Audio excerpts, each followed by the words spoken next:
I'm sure some of you, seeing the topic for tonight's talk and knowing what I talked about last week, are going to know kind of where I got this idea from. Last week I talked about the question why, and basically the idea of starting with why, which is a book that I read last week by Simon Sinek.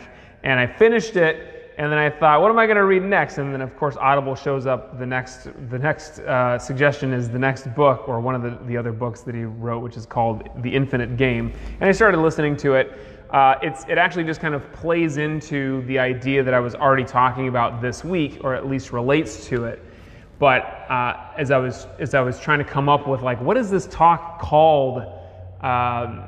This kind of tangentially related idea came to me, and it's more interesting of a way of putting it, or a more interesting thing to call it than the other suggestions that we had.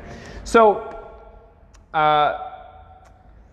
it is kind of a combination of a couple of different things that I want to discuss, but it came to my mind because of the challenge of the week. The challenge of the week is stretching every day for 5 minutes or more.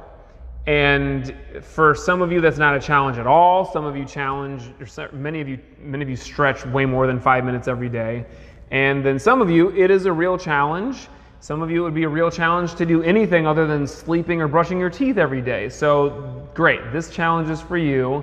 And if you are already stretching every day for 5 minutes, then push that. Push yourself to do other stretches, or stretch for longer, or do whatever it is that is going to make this a challenge for you and push you in the direction that you're trying to go in. So this got me thinking of the time that I stretched. Back in Michigan, some of you guys have heard this story. I did a thing with Sifu Donahue and Mr. Savage, which was a stretching competition. We got this idea that we were going to start, and we measured how far we could go in the splits, because none of us three, I'm like the most flexible in the hips, and that's not saying much out of the three of us. We're all just pitiful at doing the splits. And so we thought, we're going to use this year and just really buckle down and stretch. We're going to stretch every day, and we're going to see how much progress we can really make. And so we made it a friendly competition to kind of push each other. And this is one of the things that you get when you're practicing in a dojo filled with great other students, is you're pushing each other, and there's a friendly competition that kind of makes everybody rise up together. A quick aside, I was reading through Zen and the Martial Arts today, and one of the passages that caught my eye was the passage called Lengthen Your Line. And the author was in a class with one of his teachers one day, and he was like really trying to win in sparring, and he was really frustrated because he couldn't do it. And he was basically in this mindset of, I've got to be better than everybody else, and kind of, chopping other people down. And so his teacher took him aside at the end of class, and he drew a line on a piece of paper, and he showed him the line, and he said, how can you make this line shorter? And the author looked at it, and he just really wasn't sure what to say or how to do it. I mean, I guess you could like tear the piece of paper off or erase it or something, but the teacher saw him kind of unsure how to answer the question, and what he did was he took that line and he drew another line next to it that it was even longer. And now that first line looks shorter, right?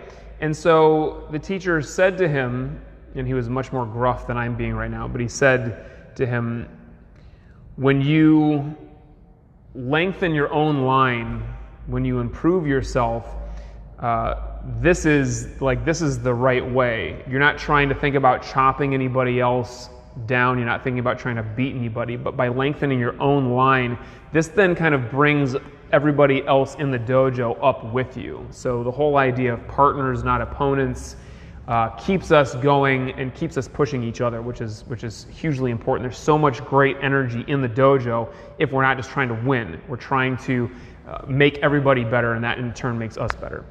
So that was the aside. we were pushing each other to stretch. And I was stretching every single day. I was stretching for way longer than I ever had before in my life and pushing it in a way that I never had. And sure enough, by the end of that year, we measured ourselves against where we were in the beginning of the year. And we realized that I had made the most progress by like an inch or two.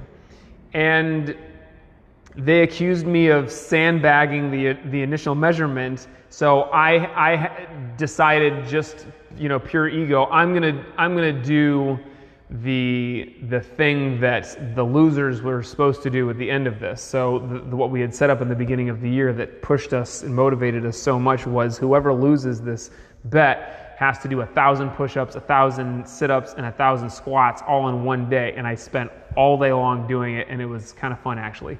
But the reason that I'm talking about this is not because of any of that. It's actually the idea of doing something. In this case, it was stretching, and I was doing it every day, and it was really working. So I made progress, and then at the end of that year, I thought, okay, I did it. I stretched, I made some progress, and now it's time I can kind of ease off the gas and relax a little bit on it. And this is so common and so natural for us. I don't believe that human beings are innately lazy, just like in all ways, but we do. Our minds work this way, and this is an efficient way to live. We do look for the path of least resistance.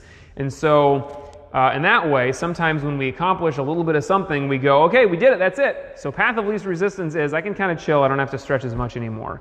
And what do you think happened within the first 2 or 3 weeks when I eased off of stretching? I went right back to exactly how inflexible I was before the entire year started, and that's all that it takes. And Sifu Brown used to ask us all the time in class, and I'm sure that he still does in class in Michigan, he would ask us, did you ever do something that worked so well that you stopped doing it? And stretching is one of those things for sure that came to mind, and lots of other things in practice and in life. And it's so funny how this is human nature, right? We get to a certain point with something and we see some progress, and instead of seeing that and saying, wow, this is working, I should keep doing it, we see it and we say to ourselves, well, okay, I can just relax and ease off. And this is not the way that we want to be as martial artists and as human beings. We want to see the progress, and we want to see it through and keep going in that direction. So the idea behind Infinite Game, which is the book that I'm reading this week, is related to this. He talks about people having kind of short-term games or short-term goals in mind versus longer-term or infinite games. And the short-term game is, can I beat these 2 people and stretch more and get more flexible in this year? The infinite goal is, can I get more flexible for the rest of my life, and then can all of my students and everybody else in the world also continue getting more flexible for, until humanity is over?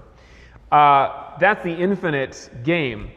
And that is really what we're up to in our practice and in the dojo. If you guys haven't realized this yet, I'm not just interested in me getting better at martial arts. I'm not just interested in you guys getting better at martial arts.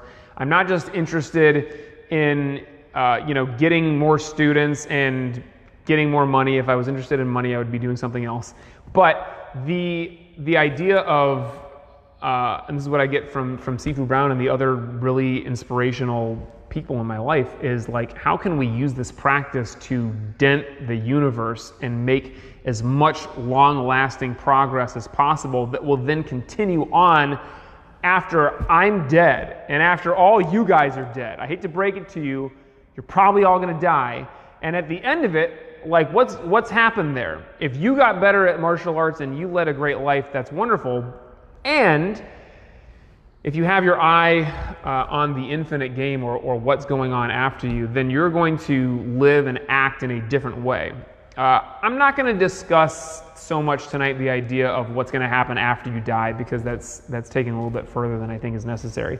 But let's at least look at the infinite game of our practice and our martial arts and our meditation. So it is certainly useful to have short-term goals, and we should have them. And it is certainly useful to, bow into one round of sparring with somebody with the idea of, I'm going to try to do my best right now. It is not useful, as you've heard me say many times in the past, and I've already said in this talk, it's not useful to try to beat the other person and try to prove yourself and inflate your own ego, or do the other side of it, which is what the author of Zen and the Martial Arts had, which was like you get beaten yourself in sparring, and then you feel your ego is kind of trashed in that way. That is not useful, because it puts our minds in the wrong kind of state. But to enter into this class or this round with a partner with the idea of, I'm going to do the best that I can right now, and maybe there's a specific something that I'm trying to accomplish, keep my hands up better, kick higher, move out of the way, whatever it is. So that's your small game, that's your short-term goal, and you should have those things. But those should always be in the aid of your infinite game and your longer-term goals, the goal that's taking you all the way to the end of your life, which I hope is as close to infinite as we can get to. But this puts us in a totally different state of mind. This, instead of I get to the end of that short-term goal and I ease up and I decide, I guess I can be done now, or I guess I can stop trying so hard, it propels us, because we see, okay, this is in the aid of my infinite game and my long-term goal. Now I see this progress and I see, okay, so how can I compound that? How can I add on to that? How can I take myself further? Or how can I take my practice or the dojo further in this way? And I'm not going to toot my own horn here anymore after this, I promise, but it's not really so much me. This is more about Miss Macy. You guys have heard me talk about the idea of the online classes on Zoom. This was not something that I was really gearing up for and really that invested or interested in. I was like, I kind of like doing things the way that I've always done them, and the idea of teaching classes online is scary and confusing for me. And I was just kind of thinking like, well, maybe this whole Corona thing will blow over in a couple weeks and we'll be able to just go back to class and we'll have a little vacation. And it pretty soon after we started became pretty obvious that was not going to happen. But Miss Macy, to her credit, and I guess I'll take the credit for having Miss Macy be such an important part of the dojo and really listening to her, and then quickly jumping on board. It's like our goals here are not to just get through it and not to, hunker down and hope that everything is okay at the end. Our goal is to teach. And when you have the goal of influencing as many people as you can and changing the world through practicing martial arts and teaching martial arts, then it really is just like a bump in the road. Coronavirus is a bump in the road, and you just like instantly and smoothly transfer into, okay, so we're just going to take the classes online. That's what we're going to do. And that's what we did, and it was absolutely incredible what the staff were able to make happen with this. We did not miss a single class. This is just an example of this idea, but when you have a big game or an infinite game, something that is really far bigger than yourself, you find yourself unstoppable. You find yourself like the worst catastrophes that can befall humanity are really just like a hiccup. It's a little thing that kind of knocks you off a little bit, and then you get right back onto it. And it is really allowed us to see that actually this is just a new way of doing what we were already doing, and possibly a better way of reaching more additional people. And so that's what we're doing. To be able to take this out into everything in life is massively important. So if you guys do read this book, or you read Sinek's first book that I was referring to, Start With Why, he has a tendency to talk more about it from the standpoint of business, but every once in a while from the standpoint of, in your personal life. And this is really what I'm talking about. Most of you guys probably don't have your own businesses to worry about, but you've got something or many things in life that you might find yourself sometimes torn between that smaller sense of what am I doing right now in the short term, and the bigger sense of what is it really that I'm trying to accomplish here with my life and with my practice. So if you come from that place of what is that big goal, or what is that infinite game that you're playing, then you might lose in the short term. You might get bumped totally off of your path and then have to scramble to find your way back to it. But you will do that as seamlessly and powerfully as possible if you are keeping that big goal in mind and you are heading in that direction. Sinek uses the example of the Vietnam War. Actually, he talks about how America actually won in great fashion, in like astounding fashion, won almost every single battle that America was in with Vietnam. And in fact, Vietnam lost vastly more people in the war. And yet, as is usually shown by history, the way people talk about it, Vietnam won that war. How do you win the war with more people dying and losing more battles? It is because they absolutely refused to give up and give in, and America saw this as kind of a proxy battle, or like a short-term thing that I'm trying to do between, not me, I was not involved in this whole thing. America's seeing it like, on this kind of smaller scale, which they're thinking of it as a proxy battle with China. And Vietnam was like, this is not a proxy anything, this is us. We're either gonna win this or we're gonna die, like all of us, and our country and our way of life is gone. And so even though they kept losing battles and they kept losing more and more people in this war, they did not give up, they kept going, and it proved in the end to be the way to victory for them.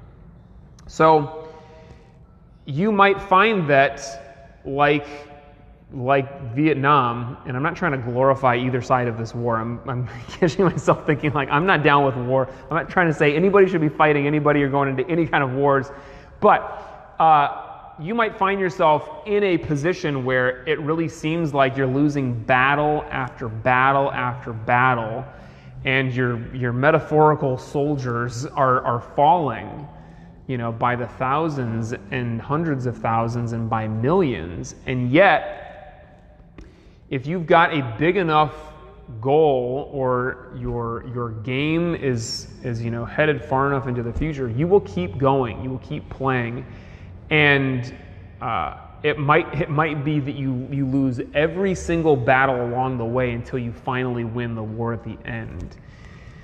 I like the game analogy much more than the war analogy, but that's the war analogy. In any case, you're going to sit and meditate, and you might sit and meditate the first couple hundred times and think, meditation sucks, I can't do it, I'm so bad at it, I can't follow my breath, all I can do is sit here and stress myself out. Those are just the small battles. Those are just the initial kind of small short-term games that you're losing. This meditation is this game right here. But your long-term goal and your infinite game is, enlightenment, is, am I able to change myself on the deepest possible level? Am I able to change the world and humanity? And that, I'll tell you right now, I have lots of meditations that suck, you guys. I have lots of meditations where I'm sitting there, and by the end of it, my bell goes off or the time is up, and I think, like, that was just not a quality meditation. There was very little about that was, calm or, focus. And every once in a while I'll have those, and sometimes I'll have a string of those. And if my goal was just to sit and have that meditation be good, that would be the last meditation that I ever did. But the goal is what is this ultimately leading to? So this is all circling back to, did you ever do something that worked so well that you stopped doing it? If you're not losing those battles, maybe you're winning the initial battles. Maybe you win a couple of battles and then you say, okay, well, I guess we did enough. I'm going to pack it up and go home. You have no chance of winning in the end. You have no chance of that infinite game and that huge goal coming to fruition at the end. So whether you're losing a little bit in the beginning or you're winning a little bit in the beginning, you want to keep going. And I'm gonna try to talk about the coronavirus without this getting political at all. And it shouldn't be political because it's science. But there are people telling us that if you're going to be coming into contact with people, that you should wear masks and all that. And wherever you fall on this, again, I don't think there should be sides of this, but you can see that at least in some places, in some ways, we have done a good enough job so that we have avoided the most terrible way that this could have gone. Millions and millions of deaths. And I'm going to knock on wood here real quick. But we've at least done something. And you can argue the statistics show that actually, well, the numbers are coming down because of New York, and if you look at the rest of the country, maybe it's actually going up, and I kind of agree with that. But people kind of breathed a collective sigh of relief, and it's like, all right, we did it. We flattened the curve. We're good to go. And so I go out last weekend, and I see, hundreds of people, right in each other's faces without face masks on, heavy breathing, spit talking at each other, and I'm thinking, this is not going to be good. In a couple of weeks or a month, we're going to be right back to where we were, or worse than where we were before. And I think that you should be out there and doing whatever you can safely, be in the world and take care of yourself and be healthy and get sunshine and all that stuff, but don't be dumb. And again, if your goal is how can I be the most comfortable right now, you're not going to wear a mask and you're not going to care about anybody else. If your goal is how can I save humanity, then you're going to wear a mask. And you're not going to take just the short-term thing and see, okay, well, we made a little bit of progress, so I guess we can just totally ease up and relax. I very much believe that we need to be smart and see what works and keep doing it. And whatever the measures that we need to take in our own lives and for everybody else, whether it's with coronavirus or whatever it is that we're facing as a human race, we need to recognize that it is a long game, it is an infinite game, and if we get too caught up with ourselves and we make it about my experience right now, then we are really losing sight of the big picture. And it is going to be very difficult for humanity to move forward if everybody is just concerned with their own small existence. So, wear a face mask if you go outside. And keep that in mind. Like, what is really going on here on the biggest possible scale? It's not about me. This is what our practice teaches us. This is what Partners Not Opponents is all about. If you come into the dojo and you're making it about you, of course when you lose at sparring, it's going to feel really bad. And you are going to leave totally dejected and think to yourself, I suck at martial arts, I'm never going to get this. But if you make this about your partners and you make this about the school as a whole and you make this about the world, or you make this about recognizing that every time you do deal with something that sets you back, that it is your discipline to keep pushing through it, then that is going to keep you going, and that is going to help your practice and your life be as big and impactful and miraculous as possible. So with every meditation and every class you take and everything that you do, try to keep that in mind. We take it personally, we make it about ourselves, it's very easy to give up. We make it about everybody else, we make it about that infinite game. Giving up is not even an option. It is not a thought that occurs to you. The only thing that occurs to you is, okay, how can I get around this and keep going? So let's try that with your meditation tonight. Sit comfortably.